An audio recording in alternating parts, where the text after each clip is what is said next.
அடுத்த 3 மாதங்களில் தமிழ்நாட்டில் அனைத்து தகுதி உள்ள மகளிருக்கும் உரிமைத் தொகை வழங்கப்படும் என துணை முதலமைச்சர் உதயநிதி ஸ்டாலின் தெரிவித்திருக்கிறார். ராமநாதபுரத்தில் நிகழ்ச்சி ஒன்றில் பேசிய அவர் இவ்வாறு கூறினார். அதை இப்போது பார்க்கலாம். இந்திய ஒன்றியமே திரும்பி பார்க்கின்ற வகையில் ஒரு திட்டம், அதுதான் கலைஞர் மகளிர் உரிமை தொகை திட்டம். கிட்டத்தட்ட 1,16,00,000 மகளிருக்கு மாதம் 1000 ரூபாய் கலைஞர் மகளிர் உரிமை தொகை வழங்கப்படுகின்றது.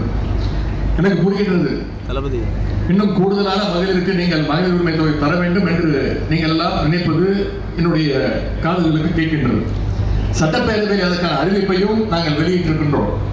அடுத்த 3 மாதங்கள்ல நிச்சயம் தகுதியுள்ள அனைத்து மகளிருக்கும், தமிழ்நாட்டில் உள்ள அனைத்து தகுதியுள்ள மகளிருக்கும் மாதம் 1000 ரூபாய் மகளிர் உரிமை தொகை வழங்கப்படும் என்பதையும் இந்த நேரத்தில் என்னுடைய வாக்குறுதியாக நான் தர விரும்புகின்றேன். இன்றைக்கு இந்த தமிழ்நாடு இன்றைக்கு இந்தியாவிலேயே நம்பர் 1 மாநிலமாக மாறி இருக்கின்றது. இதை பொறுத்துக் கொள்ள முடியாத சில பேர் பல்வேறு அவதூறுகளை பரப்பிட்டு இருக்காங்க. நான் யாரை பத்தி குறிப்பிடுறேன்னு உங்களுக்கே தெரியும். அதுல முதன்மையானவர் யாருன்னா நம்முடைய ஆளுநர் திரு ஆர் என் ரவி அவர்கள்.